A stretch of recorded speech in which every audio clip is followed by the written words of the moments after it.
नमस्कार, आप देख रहे हैं न्यू इंडिया लाइव और आपके साथ मैं हूं सलोनी शिवा। नजर डालेंगे आज के अहम खबरों पर। मुंबई एयरपोर्ट पर 14 सितंबर को एक चार्टर्ड प्लेन लैंडिंग के दौरान शाम 5:06 पर रनवे पर फिसलकर क्रैश हो गया है।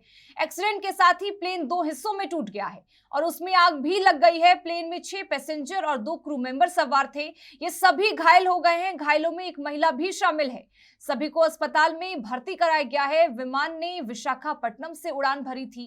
प्लेन में जेएम बख्शी कंपनी के मालिक कोटक, उनके परिवार के अलावा एक डेनिश नागरिक भी सवार था। जेएम बख्शी कंपनी लॉजिस्टिक के क्षेत्र में काम करती है। Director general of civil aviation ने बताया कि प्लेन वीएसआर वेंचर्स का रियल जेट 45 वीटी डीबीएल है। ये मुंबई के रनवे 27 पर फिसल गया। सूचना मिलते ही दमकल की टीम मौके पर पहुंची और आग बुझाई है। मुंबई में भारी बारिश हो रही है, इसके चलते विजिबिलिटी 700 मीटर रह गई। इसी वजह से यह घटना घट गई। हादसे के बाद मुंबई एयरपोर्ट के 2 रनवे बंद कर दिए गए थे, जिन्हें शाम 6:45 पर फिर से चालू कर दिया गया। प्रधानमंत्री नरेंद्र मोदी ने गुरुवार को हिंदी दिवस के मौके पर इजराइल एम्बेसी की तारीफ की है। दरअसल इजरायली एम्बेसी ने हिंदी भाषा के लिए अपना लगाव दिखाने के लिए हिंदी फिल्मों के डायलॉग सुनाते हुए एम्बेसी के अधिकारियों का वीडियो शेयर किया था। इसके जवाब में पीएम मोदी ने एम्बेसी के लिए ट्वीट किया। उन्होंने लिखा, परंपरा, प्रतिष्ठा, अनुशासन, ये इस इजरायली एम्बेसी के 3 स्तंभ हैं।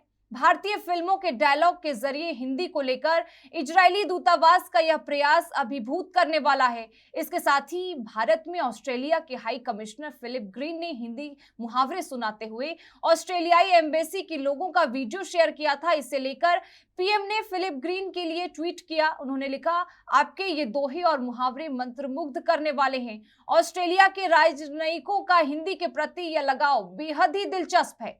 इजरायली अधिकारियों ने मोहब्बतें फिल्म से परंपरा, प्रतिष्ठा, अनुशासन डायलॉग, ओम शांति ओम फिल्म से एक चुटकी सिंदूर की कीमत, हेरा फेरी फिल्म से देवी प्रसाद पर डायलॉग, जब वी मेट का मैं अपनी फेवरेट हूं डायलॉग, आनंद फिल्म से बाबू मोशाय जिंदगी लंबी नहीं बड़ी होनी चाहिए डायलॉग, फिर हेरा फेरी फिल्म का 150 रुपया देगा, कभी खुशी कभी गम का डायलॉग बोला। इसके साथ ही इजरायल एम्बेसी ने लिखा, लाइट्स कैमरा एक्शन, हिंदी दिवस की हार्दिक शुभकामनाएं। हिंदी सीखने का सबसे मनोरंजक तरीका है हिंदी सिनेमा। इजरायल इंडिया ने इस मौके पर हिंदी सिनेमा के अपने पसंदीदा डायलॉग्स को अदाकारी के तरीके से प्रस्तुत किया है। वहीं ऑस्ट्रेलियाई हाई कमीशन के अधिकारियों में से एक ने कबीर का दोहा, काल करे सो आज करे, सुनाया। इसके अलावा अधिकारियों ने कोशिश करने वालों की हार नहीं होती, जैसा देश वैसा भेष, जहां चाह वहां राह, साँच को आँच क्या, कर्म करो फल की चिंता न करो जैसे मुहावरे सुनाए। इस वीडियो के साथ भारत में ऑस्ट्रेलिया के हाई कमिश्नर फिलिप ग्रीन ने पोस्ट किया, हिंदी न केवल ऑस्ट्रेलिया में बल्कि दिल्ली स्थित हमारे राजनयिकों के बीच भी लोकप्रिय है। आज हिंदी दिवस के अवसर पर हमारे राजनयिक अपनी पसंदीदा हिंदी कहावतें जो उन्हें प्रेरित करती है आपसे साझा कर रहे हैं। राजस्थान के 50 में से 47 जिलों में आज सुबह से पेट्रोल डीजल मिलना बंद हो गया है। वेट घटाने की मांग नहीं मानने पर राजस्थान पेट्रोलियम डीलर्स एसोसिएशन ने अनिश्चितकालीन हड़ताल कर दी है। हालांकि अलवर, कोटा, जैसलमेर, चित्तौड़गढ़ और जोधपुर शहर के करीब 500 से ज्यादा पंप इस हड़ताल से अलग अलग कारणों से बाहर हो गए हैं। वहीं प्रदेश में कंपनी संचालित 60 पंप भी काम कर रहे हैं। वहीं सरकार ने भी पेट्रोल पंप एसोसिएशन से उनकी मांगों पर बातचीत शुरू कर दी है। खाद्य मंत्री प्रताप सिंह खाचरियावास एसोसिएशन के पदाधिकारियों से बातचीत कर रहे हैं। इससे पहले बुधवार और गुरुवार को भी 8-8 घंटे की सांकेतिक हड़ताल की गई थी। इस दौरान प्रदेश के करीब 7,000 पंप बंद कर दिए गए थे। प्रदेश के सभी पंपों पर पेट्रोल, डीजल और सीएनजी, एलपीजी का सप्लाई नहीं होगा। पंप मालिकों ने वैट कम करने की मांग रखी थी, लेकिन सरकार ने कोई निर्णय नहीं लिया। सरकार के किसी भी प्रतिनिधि ने डीलर्स से संपर्क नहीं की। वहीं कंपनियों द्वारा संचालित प्रदेश भर के 60 पंपों पर पेट्रोल और डीजल की बिक्री की जा रही है। इनमें जयपुर के भी 8 कोको पंप शामिल हैं। हड़ताल से प्रदेश के करीब 6500 पंप बंद हैं। राजस्थान के पेट्रोल डीलर्स पड़ोसी राज्य पंजाब के समान वैट लागू करने की मांग कर रहे हैं, क्योंकि पंजाब और राजस्थान के बीच पेट्रोल के दामों में प्रति लीटर 11.52 रुपए का अंतर है। इसी तरह डीजल में करीब 6.43 रुपए का अंतर है। इससे लगातार प्रदेश में बिक्री घट रही है। राजस्थान पेट्रोलियम डीलर्स एसोसिएशन की पेट्रोल पंप हड़ताल का जोधपुर शहर में असर दिखाई नहीं दे रहा है। संभागीय अध्यक्ष गोपाल सिंह रुदिया ने कहा है कि शहर के 74 पेट्रोल पंप खुले रहेंगे, लेकिन ग्रामीण क्षेत्रों के पंप बंद हैं। कोटा जिले में सभी पेट्रोल पंप खुले हुए हैं। Kota petrol diesel pump dealer association के अध्यक्ष तरुमित सिंह बेदी ने कहा कि जिले के सभी 250 पंप पर बिक्री चालू है। कल प्रतिनिधि मंडल मंत्री से मिला था, जहां आश्वासन के बाद जनता के हित को देखते हुए फिलहाल हड़ताल टाली गई थी।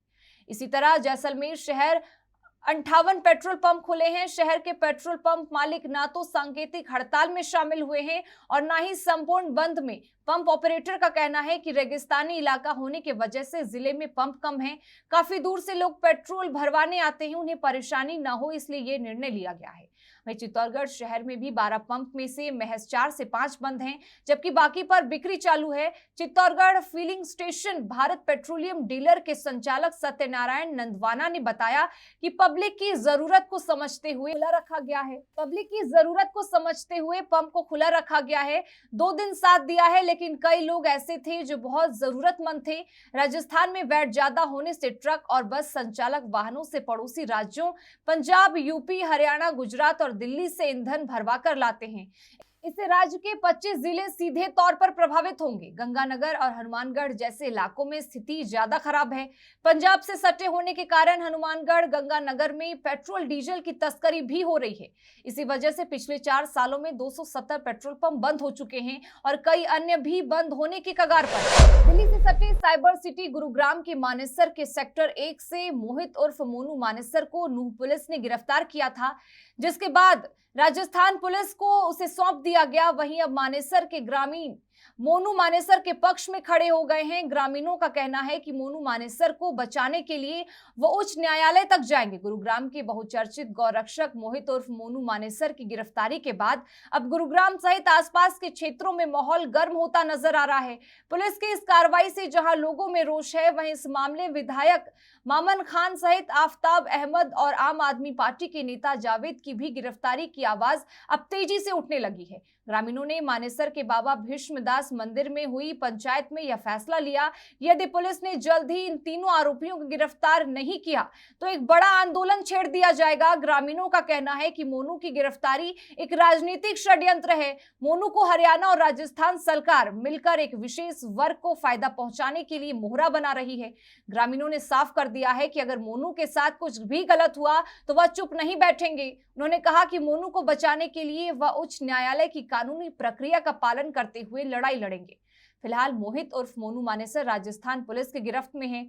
ग्रामीणों ने नाराजगी जताते हुए कहा कि मोनू मानेसर की गिरफ्तारी में पुलिस ने जितनी तत्परता दिखाई है, अगर उतनी तत्परता उन आरोपियों को गिरफ्तार करने में दिखाती तो ज्यादा बेहतर होता। उन्होंने कहा कि पुलिस ने बजरंग दल के संयोजक प्रदीप की हत्या में आम आदमी पार्टी के नेता जावेद को नामजद किया था, लेकिन आज तक उसे गिरफ्तार नहीं किया गया है। साथ ही ग्रामीणों ने मानेसर में पंचायत के बाद स्पष्ट कर दिया है कि यदि पुलिस ने जल्द ही विधायक मामन खान, आफताब अहमद और आम आदमी पार्टी के नेता जावेद को गिरफ्तार नहीं किया तो वह सड़कों पर उतरने से पीछे नहीं हटेंगे और हो सकता है ये एक बड़े आंदोलन का रूप ले ले। खबर आगरा से ही, जहां किराना की दुकान में शॉर्ट सर्किट के चलते अचानक भीषण आग लग गई है। 2 मंजिला इमारत में लगी भीषण आग ने जमकर तांडव मचाया। मिली जानकारी के अनुसार 2 करोड़ का परचूनी सामान जलकर राख हो गया है। वहीं दुकान की दूसरी मंजिल पर बने घर में सो रहे व्यापारी के परिवार को किसी तरह युवाओं ने बचाया। साथ ही आग लगने की सूचना पर पहुंची दमकल विभाग की गाड़ी के कर्मचारियों ने कड़ी मशक्कत के बाद आग पर काबू पाया है। इसी बीच व्यापारी का आरोप है कि सूचना के काफी देर बाद दमकल विभाग की गाड़ी मौके पर पहुंची, जिसके कारण आग पर काबू पाने में देरी हो गई। बता दें कि क्षेत्र में सबसे बड़ी किराना व्यापारी की दुकान में यह हादसा होने से लाखों का नुकसान हो गया है। साथ ही बता दें कि जैतपुर कस्बा में मैन बाजार में गुरुवार देर रात ये बड़ा हादसा हुआ है। थाना वृंदावन पुलिस और एसओजी की संयुक्त टीम की वृंदावन कुंभ मेला क्षेत्र देवराह बाबा घाट के पास बदमाशों से मुठभेड़ हो गई है। मिली जानकारी के अनुसार आजाद मीव गैंग के अंतरराज्यीय वाहन चोरी और लूट का सक्रिय एक शातिर अपराधी को गिरफ्तार कर लिया गया है। साथ ही उसके कब्जे से चोरी की स्कूटी, 1 अदद तमंचा 12 बोर मय, 1 अदद जिंदा कारतूस 12 बोर बरामद किया गया है। बता दें कि पुलिस के साथ मुठभेड़ में आरोपी की घायल होने की भी खबर आ रही है, जिसे इलाज के लिए अस्पताल में भर्ती कराया गया है। साथ ही पुलिस आगे की कार्रवाई में जुटी है। वृंदावन रोड पर फक्कड़ बाबा के समीप वृंदावन से छात्राओं को लेकर आ रही स्कूल बस ने मांड से आ रही स्कूटी को कुचल दिया, जिसमें स्कूटी सवार एक महिला शिक्षिका की मौत हो गई है, जबकि दूसरी शिक्षिका घायल हो गई है।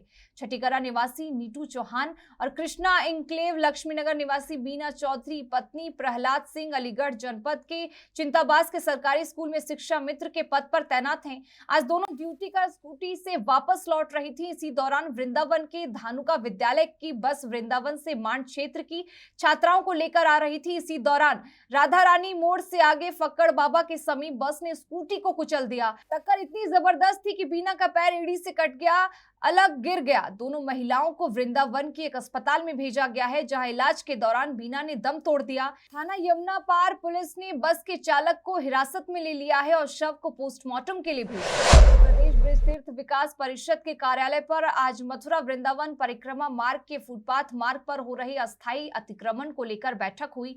उत्तर प्रदेश ब्रज तीर्थ विकास परिषद के उपाध्यक्ष शैलजाकांत मिश्र ने इस बैठक की अध्यक्षता की। वहीं इस बैठक में जिलाधिकारी शैलेंद्र कुमार सिंह, एसएसपी शैलेश कुमार पांडे और ब्रज तीर्थ विकास परिषद के सीईओ नागेंद्र पाल और तमाम विभागों के अधीनस्थ अधिकारी मौजूद रहे और कई विषयों पर चर्चा की गई, जिसमें मुख्य चर्चा वृंदावन परिक्रमा मार्ग के फुटपाथ मार्ग पर हो रहे अस्थायी अतिक्रमण को लेकर हुई। बैठक में यह तय किया गया कि वृंदावन परिक्रमा मार्ग के पास जो अतिक्रमण हो रहा है, वहां ब्रज तीर्थ विकास परिषद की टीम, पुलिस का दस्ता, नगर निगम की टीम रोज दौरा करेगी और अतिक्रमण करने वालों को पहले चेतावनी देगी और उनसे अतिक्रमण हटाने के लिए कहेगी। अगर चेतावनी देने के बाद भी अतिक्रमण नहीं हटाया जाता है तो अतिक्रमणकारियों पर कार्रवाई की जाएगी। साथ ही मथुरा के 2 अप्रोच रोड है, पहला राया इंटरचेंज से मथुरा का और दूसरा यमुना एक्सप्रेस से वृंदावन तक का रोड, उनको मॉडल रूप में विकसित किया जाए, उस पर चर्चा की गई।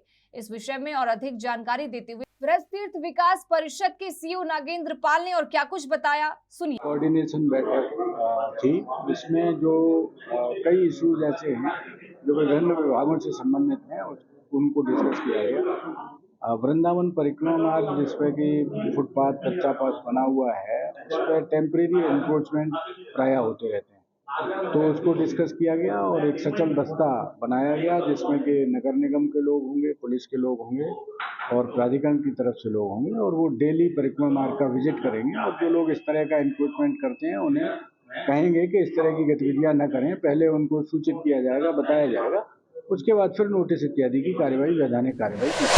फिलहाल इस बुलेटिन में बस इतना ही, लेकिन तमाम खबरों के लिए बने रहें हमारे साथ और देखते रहें न्यू इंडिया लाइव।